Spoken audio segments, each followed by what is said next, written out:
दूसरे की बुराई ढूंढने से अच्छा है कि नेत्र बंद कर कर शिव का भजन करते रहो, उसमें सुख मिले।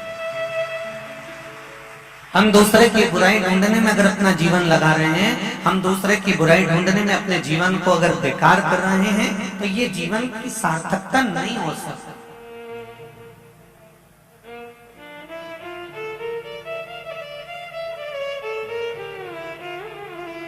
पाप बुरा है ये दुनिया जानती है,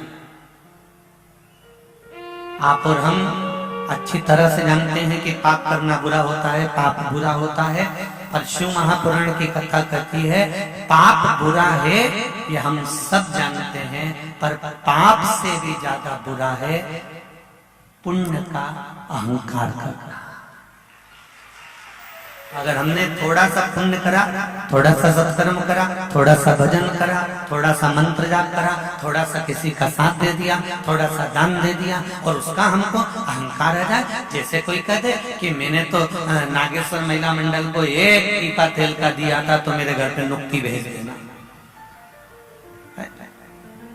अगर पुण्य करने के बाद अगर तुम्हारे भीतर अभिमान आ रहा है, पुण्य करने के बाद तुम्हारे भीतर अहंकार समाहित हो रहा है, पुण्य करने के बाद तुम्हारे भीतर अभिमान भराते चले जा रहा है, तो वो पाप से भी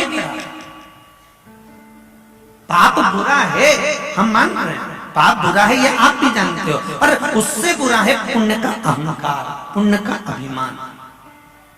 कहीं हमारे भीतर सत्कर्म करते करते अभिमान तो नहीं आ रहा है। हमने पशुपति व्रत करा, पशुपति व्रत कर हम मंदिर गए, मंदिर में हमने पशुपति व्रत धारण किया और हमने 4 लोगों के सामने मिलकर कर दिया, मैंने तो 2 बार पहले कर चुकी हूँ पशुपति व्रत, मैंने तो 3 बार कर लिया पशुपति व्रत।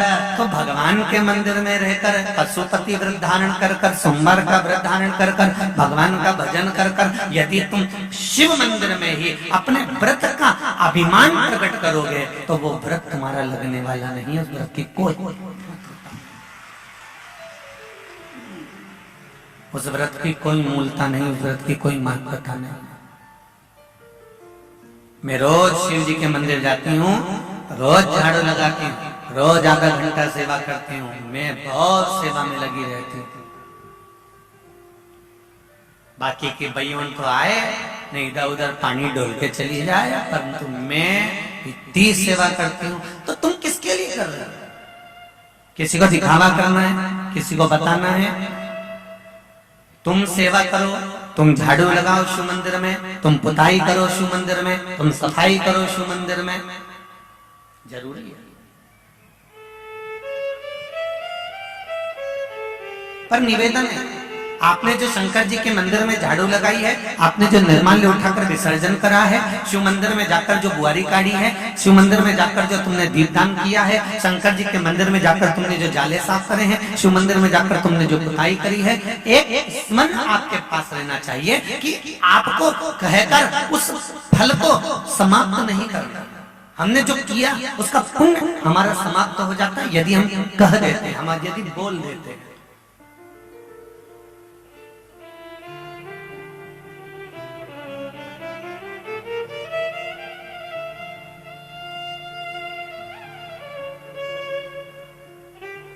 एक माता, पिता और पुत्र में एक अंतर बहुत भारी होता है कि पुत्र अपनी पत्नी के आने के बाद में अपने मम्मी पापा को, अपने माता पिता को कह देता है कि मैंने अभी दिवाली पे आपको साड़ी दिलाई है, मम्मी पहन लेना, मैंने तुमको साड़ी दिलाई है। इतने में बहू आकर कहती है इन्होंने आपको वो दिलाया था, वो पहनती क्यों नहीं हो? अब बार बार बहू आकर कहे कि इन्होंने आपको वो दिलाया था, वो क्यों नहीं पहनती हो? इन्होंने आपके लिए ये करा था, ये आपको डॉक्टर के पास लेकर गए थे, ये आपको वहां लेकर गए थे। पर कभी एक बहू ने अपने पति का पक्ष लेकर कह दिया कि इन्होंने आपको वो दिलाया था, अपने मम्मी पहना क्यों नहीं? इन्होंने आपको वो करा था, आपने ऐसा करा क्यों नहीं? इन्होंने डॉक्टर को दिखाया था, आपने ये करा क्यों नहीं? एक बहू अपने पति का पक्ष लेकर आपको कह देती है, पर एक माँ ऐसी होती है कि बच्चे को अपने गर्भ में रखा पाल पोस कर बड़ा करा और बड़ा करने के बाद उसका विवाह करा, तो माँ ने आज तक ये नहीं कहा कि मैंने अपनी रकम तुड़वाकर बहू के चढ़ावे में चढ़ाई थी। मैंने अपनी रकम तुड़वाकर बहू के चढ़ावे में चढ़ाई थी। मैंने बच्चे को अपनी गोदी में रखा, रात रात भर रोता रहा, उसको गोदी में पटक कर रखा। कभी माँ अपने मुख से अपने बच्चे के लिए कुछ नहीं, क्योंकि कर दिया तो उसके लिए बखान क्या करना। माता पिता का सबसे बड़ा कर्म ये होता है कि वो बखान नहीं करते। और आज की पीढ़ी का ये कर्म होता है, नवयुवक जो है वो तुरंत कहकर बता देते हैं कि इन्होंने आपके लिए करा था, उन्होंने आपके लिए करा था, आपके लिए ऐसा किया था। पर शिव महापुराण की कथा कहती है हमें अपना जो भगवत भजन है, अपना जो किया गया कर्म है, अपना जो किया हुआ नाम स्मरण है, उसको हमें बताना नहीं।